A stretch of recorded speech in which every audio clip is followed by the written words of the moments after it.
ನಮಸ್ಕಾರ ವೀಕ್ಷಕರೇ, ನಟ ದರ್ಶನ್ ಸದ್ಯ ರೇಣುಕಾಸ್ವಾಮಿ ಕೊಲೆ ಕೇಸ್ನಲ್ಲಿ ಜೈಲು ಹಕ್ಕಿಯಾಗಿದ್ದಾರೆ. ಕೇಸ್ಗೆ ಸಂಬಂಧಪಟ್ಟ ಹಾಗೆ ಆಗ್ತಿರೋ ಬೆಳವಣಿಗೆಯನ್ನ ಗಮನಿಸೋಕ್ಕೂ ಮೊದಲು ಅವರು ಬೆಳೆದು ಬಂದ ದಾರಿ ನೋಡೋಣ. ಹಾಗೂ ನಿಜವಾಗ್ಲೂ ಅವರು ಅನುಭವಿಸಿದ ಕಷ್ಟ, ಹಿಂಸೆ ಅದೆಲ್ಲ ಕೇಳಿದ್ರೆ ಒಂದವರಿಗಾದ್ರೂ ಒಮ್ಮೆಗೆ ಬೇಸರ ಆಗದೆ ಇರೋದಿಲ್ಲ. ವೀಕ್ಷಕರೇ, ಬೆಂಗಳೂರು ಕರ್ನಾಟಕದ ರಾಜಧಾನಿ. ಈ ಊರಿಗೆ ಕರ್ನಾಟಕದ ಅದೆಷ್ಟೋ ಜಾಗಗಳಿಂದ ತಮ್ಮ ಜೀವನ ಮತ್ತು ಅದೃಷ್ಟವನ್ನ ಹುಡುಕಿಕೊಂಡು ಲಕ್ಷಾಂತರ ಜನ ಬರ್ತಾರೆ. ಆದ್ರೆ ಕೆಲವರು ಮಾತ್ರ ಈ ಬೆಂಗಳೂರಲ್ಲಿ ರಾಜ್ಯಭಾರವನ್ನ ಮಾಡ್ತಾರೆ. ಅದು 1995 16ನೇ ಅಕ್ಟೋಬರ್ ಕನ್ನಡದ ಪ್ರಸಿದ್ಧ ನಟ ತೂಗುದೀಪ್ ಶ್ರೀನಿವಾಸ್ ಹೃದಯಾಘಾತದಿಂದ ಮರಣಾಪ್ತಾರೆ. ತೂಗುದೀಪ್ ಶ್ರೀನಿವಾಸ್ ಕುಟುಂಬ ಅನಾಥವಾಗಿತ್ತು. ಈ ಕುಟುಂಬದಿಂದ ಶ್ರೀನಿವಾಸ್ ಅವರಿಗೆ 3 ಜನ ಮಕ್ಕಳು. ದಿವ್ಯಾ, ದರ್ಶನ್, ದಿನಕರ್. ಈ ಸಿನಿಮಾ ನಟರು ಅಂದ್ರೆ ನಮ್ಮ ಜನರ ಪ್ರಕಾರ ಅವರ ಬಳಿ ಸಾಕಷ್ಟು ಹಣ ಇರುತ್ತೆ, ಆಸ್ತಿ ಇರುತ್ತೆ, ಅವರು ತುಂಬಾನೇ ದುಬಾರಿ ವೆಚ್ಚದ ಐಷಾರಾಮಿ ಜೀವನ ನಡೆಸ್ತಾ ಇದ್ದಾರೆ ಅಂತ ಹೇಳಿ ಜನ ಅಂದುಕೊಂಡಿರ್ತಾರೆ. ಆದ್ರೆ ಈ ಸಿನಿಮಾ ನಟರ ಜೀವನದ ಅಸಲಿಯತೆ ಬೇರೆ ಇರ್ತಿತ್ತು. ಶ್ರೀನಿವಾಸ್ ಅವರ ಕುಟುಂಬದ ಪರಿಸ್ಥಿತಿ ಕೂಡ ಅದೇ ಆಗಿತ್ತು. ತೂಗುದೀಪ್ ಶ್ರೀನಿವಾಸ್ ನಟಿಸಿದ್ದು 186 ಚಿತ್ರಗಳಲ್ಲಿ. ಆದ್ರೂ ಕೂಡ ಆಸ್ತಿ ಹಣವನ್ನ ಅಷ್ಟಾಗಿ ಮಾಡ್ಕೊಂಡಿರ್ಲಿಲ್ಲ. ಮಾಡಿದ್ದ ಒಂದಿಷ್ಟು ಆಸ್ತಿ ಕೂಡ ಅನಾರೋಗ್ಯದ ಸಮಯದಲ್ಲಿ ಅವರ ಚಿಕಿತ್ಸೆಗಾಗಿ ಖರ್ಚಾಗಿ ಹೋಗಿತ್ತು. ಸಾಲ ಅನ್ನೋದು ಕುಟುಂಬದ ಹೆಗಲೇ ಇತ್ತು. ಬಂದಿದ್ದ ಒಂದಿಷ್ಟು ಸಂಬಂಧಿಕರು ಕೂಡ 4 ದಿನ ಸಾಂತ್ವನ ಹೇಳಿ ಅವರವರ ಜೀವನ ನೋಡ್ಕೊಂಡು ಹೊರಟು ಹೋಗಿದ್ರು. ಎಲ್ಲಾ ಜವಾಬ್ದಾರಿ ಕೂಡ ಮಗ ದರ್ಶನ್ ತಲೆ ಮೇಲೆ ಬಿದ್ದಿತ್ತು. ಹಾಗಾಗಿ ದರ್ಶನ್ ಕಲಿತ ಒಂದೇ ಒಂದು ಸತ್ಯ ಏನಂದ್ರೆ, ನಮ್ಮ ಜೊತೆ ಕಷ್ಟ ಇದ್ದಾಗ ಯಾವ ನೆಂಟರು, ಸಂಬಂಧಿಕರು, ಸ್ನೇಹಿತರು ಕೂಡ ನಮ್ಮ ಜೊತೆಗೆ ಇರೋದಿಲ್ಲ ಅನ್ನೋದು ಮಾತ್ರ. ನಮ್ಮೋರು ಅನ್ನೋರು ಮಾತ್ರ ನಮ್ಮ ಜೊತೆ ಇರ್ತಾರೆ. ತಾಯಿಯಿಂದ ಇದ್ದಂತ ಒಂದಿಷ್ಟು ಧೈರ್ಯದ ಮಾತನ್ನ ಬಿಟ್ರೆ ದರ್ಶನ್ಗೆ ಸಾಂತ್ವನ ಹೇಳೋಕೆ ಕೂಡ ಜನ ಇರ್ಲಿಲ್ಲ. ಜೀವನ ಸಾಗಿಸೋಕೆ ಹಾಲೆಲ್ಲ ಮನೆ ಮನೆಗೆ ಮಾರಿದ್ರು. ಆದ್ರೆ ದರ್ಶನ್ ತಾಯಿಗೆ ಮಗನ ಜೀವನ ಈ ರೀತಿ ಕಳೆದು ಹೋಗುವುದು ಇಷ್ಟ ಇರ್ಲಿಲ್ಲ. ಇದರಿಂದ ತೂಗುದೀಪ್ ಶ್ರೀನಿವಾಸ್ ಅವರಿಗೆ ಸಿನಿಮಾಗಳಲ್ಲಿ ಹೆಚ್ಚು ಹೆಚ್ಚು ಅವಕಾಶಗಳನ್ನ ಕೊಡ್ತಿದ್ದಂತಹ ಡಾಕ್ಟರ್ ರಾಜ್ಕುಮಾರ್ ಅವರ ಧರ್ಮ ಪತ್ನಿ ನಿರ್ಮಾಪಕಿ ಪಾರ್ವತಮ್ಮ ರಾಜ್ಕುಮಾರ್ ಅವರ ಬಳಿ ಸಹಾಯವನ್ನ ಕೇಳ್ತಾರೆ. ಆಗ ಪಾರ್ವತಮ್ಮ ರಾಜ್ಕುಮಾರ್ ಅವರು ಜನ್ಮದ ಜೋಡಿ ಎಂಬ ಸಿನಿಮಾವನ್ನ ನಿರ್ಮಾಣ ಮಾಡ್ತಿರ್ತಾರೆ. ಇದರಿಂದ ಸಿನಿಮಾದ ಕ್ಯಾಮ್ರಾಮನ್ ಆಗಿದ್ದ PC ಗೌರಿಶಂಕರ್, ನಟಿ ರಕ್ಷಿತಾ ತಂದೆ ಇವರ ಹತ್ತಿರ ಕ್ಯಾಮರಾಗೆ ಸಂಬಂಧಪಟ್ಟ ಕೆಲಸವನ್ನ ಕಲಿಯೋಕೆ ದರ್ಶನ್ ಅನ್ನ ಸೇರಿಸ್ತಾರೆ. ಇದರಿಂದ ಜನ್ಮದ ಜೋಡಿ ಸಿನಿಮಾದಲ್ಲಿ ದರ್ಶನ್ಗೆ ಒಂದು ಅವಕಾಶ ಸಿಗತ್ತೆ. ಇಲ್ಲಿಂದ ಆಚೆಗೆ ದರ್ಶನ್ ಸಿನಿಮಾ ಜೀವನ ಆರಂಭ ಆಗುತ್ತೆ. ದರ್ಶನ್ ಜನ್ಮದ ಜೋಡಿ ಸಿನಿಮಾದ ಕ್ಯಾಮರಾಮನ್ PC ಗೌರಿಶಂಕರ್ ಬಳಿ 1.5 ರಿಂದ 2 ವರ್ಷಗಳ ಕಾಲ ಕ್ಯಾಮ್ರಾ ಮತ್ತು ಇನ್ನೇನು ತರಬೇತಿಯನ್ನ ಕಲಿಬೇಕು ಅದನ್ನೆಲ್ಲವನ್ನು ಕೂಡ ಮಾಡ್ತಾರೆ. ಆದ್ರೆ ಸಿನಿಮಾಗಳಲ್ಲಿ ನಟಿಸೋ ಹುಚ್ಚು ಮಾತ್ರ ಕಡಿಮೆ ಆಗ್ಲಿಲ್ಲ. ಇದರಿಂದ ಆಗಿನ ಕಾಲದ ಎಲ್ಲಾ ನಿರ್ದೇಶಕ, ನಿರ್ಮಾಪಕರ ಮನೆ ಬಾಗಿಲಿಗೆ ಹೋಗಿ ನನ್ನ ಹೆಸರು ದರ್ಶನ್, ನಟನೆಗೆ ಸಂಬಂಧಪಟ್ಟ ತರಬೇತಿಯನ್ನ ಪಡ್ಕೊಂಡಿದ್ದೀನಿ. ನಮ್ಮ ತಂದೆ ತೂಗುದೀಪ್ ಶ್ರೀನಿವಾಸ್, ದಯವಿಟ್ಟು ನನ್ಗೆ ನಿಮ್ಮ ಸಿನಿಮಾದಲ್ಲಿ ಯಾವ್ದಾದ್ರು ಪಾತ್ರ ಇದ್ರೆ ಕೊಡಿ ಅಂತ ಹೇಳಿ ಕೇಳ್ತಾರೆ. ಆದ್ರೆ ಯಾವ ನಿರ್ಮಾಪಕ ಮತ್ತು ನಿರ್ದೇಶಕರು ಕೂಡ ಇದಕ್ಕೆ ಸ್ಪಂದಿಸಿರ್ಲಿಲ್ಲ. ಅಷ್ಟೇ ಯಾಕೆ ಸಹಾಯ ಮಾಡುವಂತ ಮನಸ್ಸು ಕೂಡ ಮಾಡ್ಲಿಲ್ಲ. ಆಗ್ಲೇ ದರ್ಶನ್ಗೆ ಅರ್ಥ ಆಗಿದ್ದು, ಸಿನಿಮಾದ ಜನ ಮೂಗು ಮಾತ್ರ ಅಲ್ಲ ನಾಲಿಗೆಗೂ ಕೂಡ ಚೆನ್ನಾಗಿ ಬಣ್ಣ ಹಾಕ್ತಾರೆ ಅಂತ ಹೇಳಿ. ಹೀಗೆ ಅವಕಾಶಕ್ಕಾಗಿ ಸಾಕಷ್ಟು ಪ್ರಯತ್ನವನ್ನ ದರ್ಶನ್ ಪಡ್ತಾ ಇರ್ತಾರೆ. ಆದ್ರೆ ಯಾರು ಕೂಡ ಅವಕಾಶಗಳನ್ನ ಕೊಡ್ತಾ ಇರೋದಿಲ್ಲ. ಇದೆಲ್ಲವನ್ನ ಜೊತೆಗೆ ಸಾಕಷ್ಟು ಅವಮಾನವನ್ನ ಕೂಡ ಮಾಡ್ತಾ ಇರ್ತಾರೆ. ಇಲ್ಲಿ ತೂಗುದೀಪ್ ಶ್ರೀನಿವಾಸ್ ಅವರು ಬದುಕಿದ್ದಾಗ ಅವರ ಮುಂದೆ ಕೂತ್ಕೊಳ್ಳೋಕು ಕೂಡ ಭಯ ಪಡ್ತಿದ್ದಂತ ಸಾಕಷ್ಟು ಜನ ನಿರ್ಮಾಪಕರು, ನಿರ್ದೇಶಕರು ಅವರು ಸತ್ತ ನಂತರದಲ್ಲಿ ಅವರ ಮಗನನ್ನ ಹೀನಾಯವಾಗಿ ನಡ್ಸ್ಕೊಂಡಿರ್ತಾರೆ. ಇಷ್ಟೆಲ್ಲ ಅವಮಾನ ಅನ್ನೋದು ಆದ್ರೂ ಕೂಡ ದರ್ಶನ್ ತನ್ನ ಪ್ರಯತ್ನ ಕೈಬಿಟ್ಟಿರ್ಲಿಲ್ಲ. ಆಗಿನ ಕಾಲದ ಪ್ರಖ್ಯಾತ ಪ್ರಸಿದ್ಧ ನಿರ್ದೇಶಕ S. ನಾರಾಯಣ್ ಅವರು ದರ್ಶನ್ಗೆ ಅವರ ಮಹಾಭಾರತ ಸಿನಿಮಾದಲ್ಲಿ ನಟಿಸುವಂತ ಅವಕಾಶವನ್ನ ಕೊಡ್ತಾರೆ. ನಂತರ ಒಂದಿಷ್ಟು ಧಾರಾವಾಹಿಗಳು ಕೂಡ ದರ್ಶನ್ ಅಭಿನಯಿಸಿದ್ದಾರೆ. ಆದ್ರೆ ಏನ್ ಮಾಡೋದು, ಕಷ್ಟ ಅನ್ನೋದು ದೊಡ್ಡದಿದ್ದಾಗ ಪ್ರಯತ್ನ ಕೂಡ ದೊಡ್ಡದಿರ್ಲೇಬೇಕು ಅಂತ. ದರ್ಶನ್ಗೆ ಅದೇ ಸಮಯದಲ್ಲಿ ದೇವನ ಮಗ ಎಂಬ ಸಿನಿಮಾದಲ್ಲಿ ಶಿವರಾಜ್ ಕುಮಾರ್ ಜೊತೆ ಪ್ರಮುಖ ಪಾತ್ರದಲ್ಲಿ ನಟಿಸುವಂತಹ ಅವಕಾಶವನ್ನು ಸಿಗತ್ತೆ. ಅದಾದ ಮೇಲೆ ಮಿಸ್ಟರ್ ಹರಿಶ್ಚಂದ್ರ, ಎಲ್ಲರ ಮನೆ ದೋಸೆ ತೂತೆ, ಹೀಗೆ ಒಂದಿಷ್ಟು ಸಿನಿಮಾಗಳಲ್ಲಿ ನಟಿಸಿದ್ದಾರೆ. ಆದ್ರೆ ಯಾವ ಸಿನಿಮಾಗಳು ಕೂಡ ದರ್ಶನ್ಗೆ ಒಳ್ಳೆ ಹೆಸರನ್ನ ತಂದ್ಕೊಳ್ಳಿಲ್ಲ. ಅದೇ ಸಮಯದಲ್ಲಿ ಅದ್ಭುತವಾಗಿ ಒಂದು ದರ್ಶನ್ ಬಾಳಲ್ಲಿ ಜರುಗತ್ತೆ. PN ಸತ್ಯ ಎಂಬ ನಿರ್ದೇಶಕನೊಬ್ಬ ಕಥೆಯೊಂದನ್ನ ಇಟ್ಕೊಂಡು ಆ ಕಥೆಗೆ ಸೂಕ್ತವಾದಂತಹ ನಾಯಕ ನಟ ಬೇಕು ಅಂತ ಹೇಳಿ ಹುಡುಕಾಟವನ್ನ ಆರಂಭಿಸ್ತಾರೆ. ಇಲ್ಲಿ ವಿಪರ್ಯಾಸ ಏನಪ್ಪಾ ಅಂದ್ರೆ PN ಸತ್ಯಗೆ ನಿರ್ಮಾಪಕರಾಗಿ ರಾಮಮೂರ್ತಿ ಎಂಬ ಇಬ್ರು ನಿರ್ಮಾಪಕರು ಕೂಡ ಆ ಕಥೆಯನ್ನ ಸಿನಿಮಾ ಮಾಡೋಕೆ ತಯಾರಿರ್ತಾರೆ. ಆದ್ರೆ ನಾಯಕರೇ ಸಿಗ್ತಾ ಇರ್ಲಿಲ್ಲ. ಇದರಿಂದ PN ಸತ್ಯ ನಾಯಕ ನಟನಿಗಾಗಿ ಶೋಧನೆಯನ್ನ ಆರಂಭಿಸ್ತಾರೆ. ಆಗ ಪರಿಚಯ ಆಗಿದ್ದೇ ದರ್ಶನ್. PN ಸತ್ಯಗೆ ದರ್ಶನ್ ನೋಡಿದ ತಕ್ಷಣ ನನ್ನ ಕತೆಗೆ ಸೂಕ್ತವಾದ ನಾಯಕ ನಟ ಸಿಕ್ಕಿದ ಅಂತ ಖುಷಿಯಾಗುತ್ತೆ. PN ಸತ್ಯ ಮಾಡಿಕೊಂಡಿದ್ದ ಕತೆ ಒಂದು ರೌಡಿಸಮ್ ಆಧಾರಿತ ಕತೆ. ಸಿನಿಮಾದ ಹೆಸರೇ ಮೆಜೆಸ್ಟಿಕ್. ನಾಯಕನಾಗಿ ದರ್ಶನ್, ನಾಯಕಿಯಾಗಿ ಸ್ಪರ್ಶರೇಖಾ ಸಿನಿಮಾದಲ್ಲಿ ಅಭಿನಯಿಸ್ತಾರೆ. ಇವರಿಬ್ಬರ ಜೊತೆ ಪ್ರಮುಖ ಪಾತ್ರದಲ್ಲಿ ವನಿತಾ ವಾಸು, ಜೈ ಜಗದೀಶ್ ಕೂಡ ಅಭಿನಯವನ್ನ ಮಾಡ್ತಾರೆ. 8 ಫೆಬ್ರವರಿ 2002ನೇ ಇಸವಿ ಸಿನಿಮಾ ತೆರೆಗೆ ಬರುತ್ತೆ. ಜನರಿಂದ ಒಳ್ಳೆಯ ಪ್ರತಿಕ್ರಿಯೆ ಕೂಡ ಪಡೆದುಕೊಳ್ಳುತ್ತೆ. ಆದ್ರೆ ಸಿನಿಮಾ ಚಿತ್ರಮಂದಿರಗಳಲ್ಲಿ ಪ್ರದರ್ಶನಗೊಂಡಿದ್ದು ಕೇವಲ 93 ದಿನಗಳು ಮಾತ್ರ. ಇನ್ನೊಂದು ವಾರ ಚಿತ್ರಮಂದಿರದಲ್ಲಿ ಈ ಮೆಜೆಸ್ಟಿಕ್ ಅನ್ನೋ ಸಿನಿಮಾ ಇದ್ರೆ 100 ದಿನ ಆಗ್ತಿತ್ತು. ಆದ್ರೆ ಕೆಲವರು ರಾಜಕೀಯ ಮಾಡಿ ಈ ಸಿನಿಮಾವನ್ನ ಎತ್ತಂಗಡಿ ಮಾಡಿಸಿ ಬಿಟ್ಟಿರ್ತಾರೆ. ಅಲ್ಲಿಗೆ ದರ್ಶನ್ ಮೊದಲ ಸಿನಿಮಾ 100 ದಿನದ ಪ್ರದರ್ಶನ ಕಾಣಲಿಲ್ಲ. ಈ ವಿಷಯದಲ್ಲಿ ದರ್ಶನ್ಗೆ ಸಾಕಷ್ಟು ನೋವು ಅನ್ನೋದು ಕಾಡುತ್ತೆ. ಈ ರೀತಿ ಅನ್ಯಾಯವನ್ನ ನನ್ನ ಮೊದಲ ಸಿನಿಮಾಗೆ ಮಾಡ್ಬಿಟ್ರಲ್ಲ ಅಂತ ಹೇಳಿ ಸಾಕಷ್ಟು ನೊಂದ್ಕೋತಾರೆ. ನಂತರ ದರ್ಶನ್ ಕಿಟ್ಟಿ, ಕರಿಯ, ಧ್ರುವ, ಲಾಲಿ ಹಾಡು, ನಿನಗೋಸ್ಕರ ಹೀಗೆ ಸಾಕಷ್ಟು ಸಿನಿಮಾದಲ್ಲಿ ನಟಿಸ್ತಾರೆ.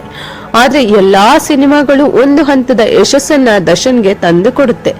ಆದ್ರೆ 100 ದಿನಗಳ ಕಾಲ ಯಾವ ಸಿನಿಮಾಗಳು ಕೂಡ ಪ್ರದರ್ಶನ ಅನ್ನೋದನ್ನ ಕಾಣಲಿಲ್ಲ. ಈ ವಿಷಯಕ್ಕೆ ಸಂಬಂಧಪಟ್ಟಂತೆ ದರ್ಶನ್ಗೆ ಬೇಸರ ಅನ್ನೋದು ಇರುತ್ತೆ. ಇದರಿಂದ ಪತ್ರಿಕಾಗೋಷ್ಠಿಯೊಂದರಲ್ಲಿ ಸ್ವತಃ ದರ್ಶನ್ ಈ ಬಗ್ಗೆ ಹೇಳ್ಕೊಳ್ತಾರೆ. ನನ್ನ ಯಾವ ಸಿನಿಮಾಗಳು ಕೂಡ ಚಿತ್ರಮಂದಿರದಲ್ಲಿ 100 ದಿನಗಳ ಕಾಲ ಇರಲು ಬಿಡ್ತಿಲ್ಲ. ಈಗ ಕರಿಯ ಸಿನಿಮಾ 2ನೇ ಬಾರಿ ರಿಲೀಸ್ ಆಗಿದೆ. ಮತ್ತೆ ನಾನು ಹೇಳ್ತಾ ಇದ್ದೀನಿ, ಈಗ ಕರಿಯ ಸಿನಿಮಾ 2ನೇ ಬಾರಿ ರಿಲೀಸ್ ಆಗಿದೆ. 14 ವಾರಗಳ ಕಾಲ ಪ್ರದರ್ಶನ ಕಂಡಿದ್ದೆ. ಇನ್ನು 2 ವಾರಗಳ ಕಾಲ ಪ್ರದರ್ಶನ ಕಂಡರೆ 100 ದಿನ ಆಗತ್ತೆ. ಆ ಸಿನಿಮಾನಾದ್ರೂ 100 ದಿನ ಆಗಕ್ಕೆ ಬಿಡ್ತಾರೋ ಇಲ್ವೋ ಗೊತ್ತಿಲ್ಲ. ಇದೇ ಸಮಯದಲ್ಲಿ ದರ್ಶನ್ ಬಾಯಲ್ಲಿ ಬಂದಂತಹ ಮಾತು. ಇದಾದ ನಂತರ ದರ್ಶನ್ ಸಾಕಷ್ಟು ಸಿನಿಮಾಗಳಲ್ಲಿ ಅಭಿನಯಿಸಿದ್ದಾರೆ. ಆದ್ರೆ ಸಂಭಾವನೆ ವಿಷಯದಲ್ಲಿ ದರ್ಶನ್ಗೆ ಸಾಕಷ್ಟು ಜನ ನಿರ್ಮಾಪಕರು ಅನ್ಯಾಯವನ್ನ ಮಾಡ್ತಾರೆ. ದರ್ಶನ್ಗೆ ಕೊಡ್ಬೇಕಾದಂತಹ ಸಂಭಾವನೆಯನ್ನ ಆ ಸಿನಿಮಾ ನಿರ್ಮಾಪಕರು ಕೊಡ್ತಾ ಇರ್ಲಿಲ್ಲ. ಸಾಕಷ್ಟು ಬಾಕಿ ಮೊತ್ತದ ಹಣವನ್ನ ಉಳಿಸ್ಕೊಂಡಿದ್ರು. ಇದೆಲ್ಲದರ ಜೊತೆಗೆ ದರ್ಶನ್ಗೆ ನಿರ್ಮಾಪಕನೊಬ್ಬನಿಂದ ಆ ಸಮಯದಲ್ಲಿ ಅವಮಾನ ಕೂಡ ಆಗ್ಬಿಡುತ್ತೆ. ದರ್ಶನ್ ಆ ನಿರ್ಮಾಪಕನ ಬಳಿ ತಮಗೆ ಬರ್ಬೇಕಾಗಿದ್ದ ಬಾಕಿ ಸಂಭಾವನೆಯ ಹಣವನ್ನ ಕೇಳೋಕೆ ಹೋಗಿರ್ತಾರೆ. ಅಲ್ಲಿ ದರ್ಶನ್ ಅಭಿನಯದ ಆ ಸಿನಿಮಾಗೆ ಸಂಬಂಧಪಟ್ಟ ವ್ಯಾಪಾರವೇ ನಡೀತಾ ಇರತ್ತೆ. ನಿರ್ಮಾಪಕನಿಗೆ ದರ್ಶನ್ ಕಣ್ಣಿನ ಎದುರಿಗೆ ಸಾಕಷ್ಟು ಲಾಭ ಕೂಡ ಬಂದು ಬಿಟ್ಟಿರೋದು ಗೊತ್ತಿರತ್ತೆ. ಎಲ್ರೂ ಹೋದ ನಂತರ ನಿರ್ಮಾಪಕರ ಬಳಿ ಹೋಗಿ ದರ್ಶನ್ ನನಗೆ ಬರ್ಬೇಕಾಗಿದ್ದಂತಹ ಸಂಭಾವನೆಯನ್ನ ದಯವಿಟ್ಟು ಕೊಟ್ಬಿಡಿ, ನನಗೆ ಈ ಸಿನಿಮಾದಿಂದ ಸಾಕಷ್ಟು ಲಾಭ ಬಂದಿದೆ ಅಂತ ಹೇಳಿ ಕೇಳ್ತಾರೆ. ಆಗ ದರ್ಶನ್ಗೆ ನಿರ್ಮಾಪಕ ಅವಮಾನ ಮಾಡಿ ಬಾಯಿಗೆ ಬಂದ ಹಾಗೆ ಬೈದು ಕಳುಹಿಸಿದ್ದಾರೆ.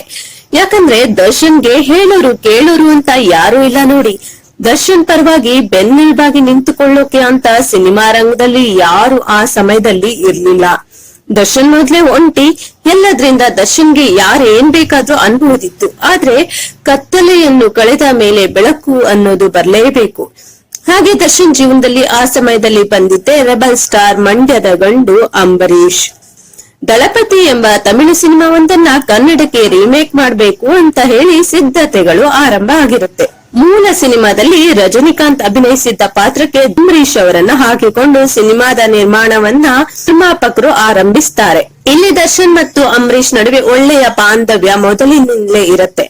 ಆದ್ರೆ ಆ ಬಾಂಧವ್ಯ ಗಟ್ಟಿಯಾಗಿದ್ದು ಮಾತ್ರ ಈ ಅಣ್ಣವರು ಸಿನಿಮಾದ ಚಿತ್ರೀಕರಣದ ಸಂದರ್ಭದಲ್ಲಿ. ಚಿತ್ರೀಕರಣ ಮುಗಿಯುವಷ್ಟರಲ್ಲಿ ಅಂಬರೀಶ್ ಸ್ವತಃ ದರ್ಶನ್ ನನ್ನ ಮಗ ಇದ್ದ ಹಾಗೆ ಅಂತ ಹೇಳ್ಬಿಡ್ತಾರೆ. ಅಂಬರೀಶ್ ಬೆನ್ನೆಲುಬಾಗಿ ದರ್ಶನ್ ಜೊತೆ ನಿಂತ ಮೇಲೆ ದರ್ಶನ್ ವಿಷಯಕ್ಕೆ ಬರುವಂತಹ ಧೈರ್ಯವನ್ನ ಯಾರು ಮಾಡ್ಲಿಲ್ಲ. ಅದ್ರಿಂದಲೇ ದರ್ಶನ್ಗೆ ಅಂಬರೀಶ್ ಮೇಲೆ ಅಷ್ಟು ಗೌರವ ಮತ್ತು ಪ್ರೀತಿ. ಯಾರೂ ಇಲ್ಲದ ಸಂದರ್ಭದಲ್ಲಿ ಅಂಬರೀಷ್ ನನ್ನ ಜೊತೆ ನಿಂತ್ರಲ್ಲ ಅನ್ನೋ ನಿಯತ್ತು. ಅದೇ ಸಮಯದಲ್ಲಿ ತೆರೆಗೆ ಬಂದಂತ ದಾಸ ಸಿನಿಮಾ ಬರೋಬ್ಬರಿ 100 ದಿನಗಳ ಪ್ರದರ್ಶನ ಕಂಡು ದರ್ಶನ್ನ ಬಹುದಿನದ ಕನಸನ್ನ ಈಡೇರಿಸಿ ಬಿಡತ್ತೆ. ಆದ್ರೆ ಈಗ ದರ್ಶನ್ ಜೈಲಿನಲ್ಲಿದ್ದಾರೆ. ದರ್ಶನ್ ವೈಯಕ್ತಿಕ ವಿಚಾರವನ್ನ ಹೇಳ್ಬೇಕು ಅಂದ್ರೆ ಅದರ ಬಗ್ಗೆ ನೀವು ಈ 2 ತಿಂಗಳಿಂದಲೂ ಕೂಡ ಟಿವಿ ಚಾನೆಲ್ಗಳಲ್ಲಿ ಹಾಗೂ ಸಾಮಾಜಿಕ ಜಾಲತಾಣಗಳಲ್ಲಿ ನೋಡಿರ್ತೀರಾ. ಅದ್ರಲ್ಲೂ ಟಿವಿ ಚಾನೆಲ್ಗಳಲ್ಲಂತೂ ಬಡ ಬಡ ಬಡಾಯಿಸಿರ್ತಾರೆ, ಏರು ಧ್ವನಿಯಲ್ಲಿ ಮಾತಾಡಿರ್ತಾರೆ. ಅದನ್ನೇ ಪದೇ ಪದೇ ಹೇಳೋದ್ರಿಂದ ನಿಮ್ಗೂ ಕೂಡ ಬೇಸರ ತರಿಸಬಹುದು. ಆದ್ರೆ ಇತ್ತೀಚೆಗೆ ಈ ವಾರಗಳಿಂದ ಆದಂತಹ ಕೆಲವೊಂದು ಬೆಳವಣಿಗೆಯನ್ನ ಗಮನಿಸ್ತಾ ಹೋಗೋಣ. ವೀಕ್ಷಕರೇ, ದರ್ಶನ್ ತೂಗುದೀಪ್ಗೆ ಜೈಲು ದರ್ಶನ ಮಾಡಿಸಿದ್ದ ಪೊಲೀಸ್ ಅಧಿಕಾರಿ ಎಸಿಪಿ ಚಂದನ್ಗೆ ಕಂಟಕ ಶುರುವಾಗಿದೆ. ದರ್ಶನ್ ತೂಗುದೀಪ್ ಅವರನ್ನ ರೇಣುಕಾಸ್ವಾಮಿ ಕೊಲೆ ಆರೋಪದಲ್ಲಿ ಅರೆಸ್ಟ್ ಮಾಡಿದ್ದ ಈ ನಿರ್ಭಯವಾಗಿ ಪ್ರಕರಣದ ತನಿಖೆ ನಡೆಸುತ್ತಿರೋ ಪೊಲೀಸ್ ಅಧಿಕಾರಿ ಎಸಿಪಿ ಚಂದನ್ ಅವರಿಗೆ ದೊಡ್ಡ ಕಂಟಕ ಎದುರಾಗಿದೆ ಅನ್ನೋ ಆರೋಪ ಕೇಳಿ ಬರ್ತಿದೆ. ಹಾಗಾದ್ರೆ ಏನದು ಕಂಟಕ? ಸಂಪೂರ್ಣವಾಗಿ ಮಾಹಿತಿ ನೋಡೋಣ. ಕರ್ನಾಟಕ ಪೊಲೀಸ್ ಖದರ್ ಏನು ಅನ್ನೋದು ಇಡೀ ದೇಶಕ್ಕೆ ಗೊತ್ತು. ಕರ್ನಾಟಕ ಖಾಕಿ ಪಡೆ ಕಂಡ್ರೆ ಕಳ್ಳರು, ರೌಡಿಗಳು, ಸಮಾಜಘಾತಕರು ಹೆದರುತ್ತಾರೆ. ಬೇರೆ ರಾಜ್ಯದ ಪೊಲೀಸ್ ಪಡೆಗೆ ಹೋಲಿಕೆ ಮಾಡಿದ್ರೆ ಕರ್ನಾಟಕದ ಪೊಲೀಸರು ದೊಡ್ಡ ಮಟ್ಟಿಗೆ ಹವಾ ಇಟ್ಟಿದ್ದಾರೆ. ಹೀಗೆ ಭಾರೀ ಹೆಸರು ಮಾಡಿರುವ ಪೊಲೀಸ್ ಅಧಿಕಾರಿಗಳ ಪೈಕಿ ಎಸಿಪಿ ಚಂದನ್ ಅವರು ಕೂಡ ಒಬ್ರು. ಆದ್ರೆ ಇದೇ ಎಸಿಪಿ ಚಂದನ್ ಅವರನ್ನ ಇದೀಗ ಬೇಕು ಅಂತಲೇ ಟಾರ್ಗೆಟ್ ಮಾಡಿ ಸುಳ್ಳು ಆರೋಪ ಹೊರಿಸ್ತಿರೋ ಮಾತು ಕೇಳಿ ಬರ್ತಿದೆ. ಹಾಗಾದ್ರೆ ಎಸಿಪಿ ಚಂದನ್ ಅವರಿಗೆ ದರ್ಶನ್ ತೂಗುದೀಪ್ ಅರೆಸ್ಟ್ ಮಾಡಿದ್ದೇ ಕಂಟಕ ಆಯ್ತಾ ಅಥವಾ ಬೇರೆ ಏನಿದೆ ವಿಷಯ? ಎಸಿಪಿ ಚಂದನ್ ವರ್ಸಸ್ ಪ್ರತಾಪ್ ಸಿಂಹ ಇದೀಗ ದರ್ಶನ್ ತೂಗುದೀಪ್ ಅವರನ್ನ ಬಂಧಿಸಿದ್ದ ದಕ್ಷ ಅಧಿಕಾರಿ ಎಸಿಪಿ ಚಂದನ್ ಅವರ ವಿರುದ್ಧ ಗಂಭೀರ ಆರೋಪವೊಂದನ್ನ ಮಾಡಿದ್ದಾರೆ. ಈ ಕುರಿತಾಗಿ ಟ್ವೀಟ್ ಒಂದನ್ನ ಮಾಡಿರೋ ಪ್ರತಾಪ್ ಸಿಂಹ, ಸಹೋದರ ಪುನೀತ್ ಕೆರೆಹಳ್ಳಿ ಬಿಡುಗಡೆಯಾಗಿದ್ದಾನೆ. ಆತನನ್ನು ಠಾಣೆಯಲ್ಲಿ ಬೆತ್ತಲುಗೊಳಿಸಿ ಹಿಂಸೆ ಕೊಟ್ಟಿರುವ ಎಸಿಪಿ ಚಂದನ್ ನಾಳೆ ಸ್ಟೇಷನ್ಗೆ ಬರ್ತೀನಿ, ನೀವು ಇರಬೇಕು ಎಂದು ಹೇಳಿ ಎಚ್ಚರಿಕೆ ನೀಡಿದ್ದಾರೆ. ಆದ್ರೆ ಈ ವಿಚಾರಕ್ಕೆ ದರ್ಶನ್ ತೂಗುದೀಪ್ ಬಂಧನಕ್ಕೂ ನಂಟು ಬೆಸೆದು ಕೆಲವರು ಆರೋಪ ಮಾಡಿದ್ದು ಸೋಷಿಯಲ್ ಮೀಡಿಯಾದಲ್ಲಿ ಸಂಚಲನವನ್ನ ಸೃಷ್ಟಿ ಮಾಡ್ತಿದೆ. ದರ್ಶನ್ ಕೇಸ್ನಲ್ಲಿ ಚಂದನ್ ಹೀರೋ. ರೇಣುಕಾಸ್ವಾಮಿ ಕೊಲೆ ಪ್ರಕರಣದಲ್ಲಿ ಆರೋಪಿಯಾಗಿದ್ದ ದರ್ಶನ್ ತೂಗುದೀಪ್ ಅವರನ್ನು ಅರೆಸ್ಟ್ ಮಾಡೋಕೆ ಹೋಗಿದ್ದ ಎಸಿಪಿ ಚಂದನ್ ಅವರು ಮೈಸೂರಿಗೆ ಹೋಗಿ ನೇರವಾಗಿ ನಟ ದರ್ಶನ್ ತೂಗುದೀಪ್ ಅವರನ್ನ ಅರೆಸ್ಟ್ ಮಾಡಿಕೊಂಡು ಬೆಂಗಳೂರಿಗೆ ಕರ್ಕೊಂಡು ಬಂದಿದ್ರು. ಎಸಿಪಿ ಚಂದನ್ ಹೀಗಿದ್ದಾಗ್ಲೇ ಬೇಕು ಅಂತಲೇ ಬಿಜೆಪಿ ನಾಯಕರು ಎಸಿಪಿ ಚಂದನ್ ಅವರನ್ನ ಟಾರ್ಗೆಟ್ ಮಾಡ್ತಿದ್ದಾರೆ ಅನ್ನೋ ಆರೋಪ ಕೇಳಿ ಬಂದಿದೆ. ಈ ಕುರಿತು ಸೋಷಿಯಲ್ ಮೀಡಿಯಾದಲ್ಲಿ ದೊಡ್ಡ ಚರ್ಚೆ ಆರಂಭವಾಗಿದೆ. ಇನ್ನು ದರ್ಶನ್ಗೆ 1 ವರ್ಷ ಜಾಮೀನು ಸಿಗಲ್ಲ. ನಟ ದರ್ಶನ್ ತೂಗುದೀಪ್ ಅವರಿಗೆ ಇನ್ನು 6 ತಿಂಗಳು ಅಥವಾ 1 ವರ್ಷ ಅಂತೂ ಜಾಮೀನು ಸಿಗಲ್ಲ ಅನ್ನೋ ಮಾತನ್ನ ಕೂಡ ಕೆಲವರು ಹೇಳ್ತಿದ್ದಾರೆ. ಕಾನೂನು ತಜ್ಞರು ಕೂಡ ಇದೇ ರೀತಿಯನ್ನ ಅಭಿಪ್ರಾಯ ವ್ಯಕ್ತಪಡಿಸಿದ್ದಾರೆ. ದರ್ಶನ್ ತೂಗುದೀಪ್ ಅವರಿಗೆ ಸದ್ಯಕ್ಕೆ ಜಾಮೀನು ಸಿಗುವುದು ಚಾರ್ಜ್ ಶೀಟ್ ಸಲ್ಲಿಕೆ ಆದ ನಂತರ. ಹೀಗಾಗಿ ಎಸಿಪಿ ಚಂದನ್ ಅವರ ನೇತೃತ್ವದ ತಂಡ ಪ್ರಕರಣದ ಬಗ್ಗೆ ಚಾರ್ಜ್ ಶೀಟ್ ಸಲ್ಲಿಕೆ ಮಾಡಿದ ನಂತರವಷ್ಟೇ ದರ್ಶನ್ ಅವರು ರಿಲೀಸ್ ಆಗೋದು ಯಾವಾಗ ಅನ್ನೋ ಪ್ರಶ್ನೆಗೆ ಪಕ್ಕಾ ಉತ್ತರ ಸಿಕ್ಕೋದು. ಇನ್ನು ಕರ್ನಾಟಕ ವಿಧಾನಸಭೆಗೆ ದರ್ಶನ್ ಎಂಟ್ರಿ. ದರ್ಶನ್ ತೂಗುದೀಪ್ ಅವರ ಜೀವನದಲ್ಲಿ ಎಲ್ಲವೂ ಚೆನ್ನಾಗೇ ಇತ್ತು. ಒಂದು ಕಡೆ ಸಿನಿಮಾ ಹಾಗೂ ಮತ್ತೊಂದು ಕಡೆ ರಾಜಕೀಯ ಅಖಾಡದಲ್ಲೂ ದರ್ಶನ್ ಅವರು ಹವಾ ಇಟ್ಟಿದ್ರು. ಇದ ಕಾರಣಕ್ಕಾಗಿ ಮುಂದೆ ಬರಲಿರುವ ಚನ್ನಪಟ್ಟ ಕ್ಷೇತ್ರದ ವಿಧಾನಸಭಾ ಉಪಚುನಾವಣೆಗೆ ದರ್ಶನ್ ಅವರನ್ನ ಕಾಂಗ್ರೆಸ್ ಪಕ್ಷದಿಂದ ಅಭ್ಯರ್ಥಿಯಾಗಿ ಅಖಾಡಕ್ಕೆ ಇಳಿಸಲು ಕಾಂಗ್ರೆಸ್ನ ನಾಯಕರು ಚಿಂತನೆ ನಡೆಸಿದ್ರು ಎನ್ನಲಾಗಿತ್ತು. ಆದ್ರೆ ಅಷ್ಟರಲ್ಲಿ ಘೋರ ದುರಂತ ಒಂದೇ ನಡೆದು ಹೋಗಿತ್ತು. ನಟ ದರ್ಶನ್ ಕೊಲೆ ಆರೋಪದ ಮೇಲೆ ಪರಪ್ಪನ ಅಗ್ರಹಾರ ಜೈಲು ಸೇರಿದ್ದಾರೆ. ಇನ್ನು ದರ್ಶನ್ ತಂಗಿ ಮದುವೆಗೆ ಬರ್ತಾರಾ? ತರುಣ್, ಸುಧೀರ್ ಮತ್ತು ಸೋನಾಲ್ ಮದುವೆ ಫಿಕ್ಸ್ ಆಗಿದೆ. ಸೋನಾಲ್ ಅವರಿಗೆ ನಟ ದರ್ಶನ್ ತೂಗುದೀಪ್ ಅಣ್ಣನ ಸಮಾನ. ಅಲ್ಲದೆ ಖುದ್ದು ಸೋನಾಲ್ ಕೂಡ ದರ್ಶನ್ ಅವರನ್ನ ಅಣ್ಣ ಅಂತ ಕರೀತಿದ್ರು. ಹೀಗಾಗಿ ಈ ಜೈಲಿನಲ್ಲಿ ಇರುವ ನಟಿ ಸೋನಾಲ್ ಅವರ ಅಣ್ಣ ದರ್ಶನ್ ತೂಗುದೀಪ್ ಮದುವೆಗೆ ಬರ್ತಾರಾ ಅನ್ನೋ ಪ್ರಶ್ನೆ ದರ್ಶನ್ ಅಭಿಮಾನಿಗಳನ್ನ ಕಾಡ್ತಿದೆ. ಆಗಸ್ಟ್ 10 ಮತ್ತು 11ಕ್ಕೆ ಇಬ್ರು ಮದುವೆ ಆಗ್ತಿದ್ದಾರೆ. ಹೀಗಾಗಿ ಇಬ್ಬರ ಮದುವೆ ಸುದ್ದಿ ಕನ್ನಡ ಸಿನಿ ಇಂಡಸ್ಟ್ರಿಯಲ್ಲಿ ಹಬ್ಬದ ವಾತಾವರಣ ಸೃಷ್ಟಿ ಮಾಡುವ ಮುನ್ಸೂಚನೆ ನೀಡಿದೆ. ಇನ್ನು ದರ್ಶನ್ ಫ್ಯಾನ್ಸ್ ವರ್ಸಸ್ ಧ್ರುವ ಸರ್ಜಾ. ದರ್ಶನ್ ತೂಗುದೀಪ್ ಅವರು ಜೈಲಿನಿಂದ ರಿಲೀಸ್ ಆಗಿ ಹೊರಗೆ ಬರೋವರೆಗೂ ಕನ್ನಡದ ಬೇರೆ ಯಾವುದೇ ಹೀರೋಗಳ ಸಿನಿಮಾ ನೋಡಬಾರದು ಎಂದು ಆಗ್ರಹಿಸಿದ್ದಾರೆ ದರ್ಶನ್ ಫ್ಯಾನ್ಸ್. ಹೀಗಿದ್ದಾಗಲೇ ಧ್ರುವ ಸರ್ಜಾ ಅವರ ಮಾರ್ಟಿನ್ ಸಿನಿಮಾ ರಿಲೀಸ್ಗೆ ರೆಡಿ ಆಗಿದೆ. ಅದರಲ್ಲೂ ಮಾರ್ಟಿನ್ ಟ್ರೈಲರ್ ರಿಲೀಸ್ ಆಗಿದ್ದು ದರ್ಶನ್ ತೂಗುದೀಪ್ ಅವರ ಅಭಿಮಾನಿಗಳು ಏನ್ ಹೇಳ್ತಿದ್ದಾರೆ ಅಂದ್ರೆ, ಮಾರ್ಟಿನ್ ಟ್ರೈಲರ್ ಬಗ್ಗೆ ದರ್ಶನ್ ತೂಗುದೀಪ್ ಅವರ ಅಭಿಮಾನಿಗಳ ಕಮೆಂಟ್ ಏನು ಅಂದ್ರೆ ಮುಂದೆ ನೋಡೋಣ. ಆಕ್ಷನ್ ಪ್ರಿನ್ಸ್ ಅನ್ನೋ ಬಿರುದು ಪಡೆದ ಧ್ರುವ ಸರ್ಜಾ ಬಹು ನಿರೀಕ್ಷೆಯ ಸಿನಿಮಾ ಮಾರ್ಟಿನ್. ಈ ಕಾರಣಕ್ಕಾಗಿ ಮಾರ್ಟಿನ್ ಸಿನಿಮಾ ನೋಡೋಕೆ ಕೋಟ್ಯಾಂತರ ಫ್ಯಾನ್ಸ್ ಹಾಗೂ ಕನ್ನಡಿಗರು ಕಾಯ್ತಿದ್ದಾರೆ. ಇಂತಹ ಸಮಯದಲ್ಲಿ ದರ್ಶನ್ ತೂಗುದೀಪ್ ಅವರ ಫ್ಯಾನ್ಸ್ ಧ್ರುವ ಸರ್ಜಾ ಅವರ ಸಿನಿಮಾ ಮಾರ್ಟಿನ್ ಟ್ರೈಲರ್ ನೋಡಿ ಆಕ್ರೋಶ ಹೊರ ಹಾಕ್ತಿದ್ದಾರೆ.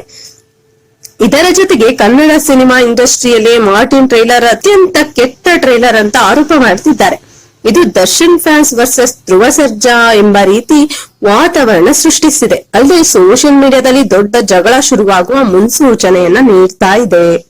ದರ್ಶನ್ ಅವರು ಈಗ ಜೈಲ್ ತುಂಬಾ ಓಡಾಡ್ತಿದ್ದಾರಂತೆ. ಅದ್ರಲ್ಲೂ ನಾನು ರಾಜಕೀಯಕ್ಕೆ ಬರ್ತೀನಿ, MP ಆಗ್ತೀನಿ, MLA ಆಗ್ತೀನಿ ಅಂತ ಹೇಳ್ಕೊಂಡು ಓಡಾಡ್ತಿದ್ದಾರೆ ಅನ್ನೋ ಸುದ್ದಿ ಕೂಡ ಹರಿದಾಡ್ತಿದೆ. ನೋಡೋಣ ಮುಂದೇನಾಗುತ್ತೆ ಅಂತ. ಧನ್ಯವಾದಗಳು ವೀಕ್ಷಕರೇ, ವಿಡಿಯೋ ನೋಡಿದ್ದಕ್ಕಾಗಿ.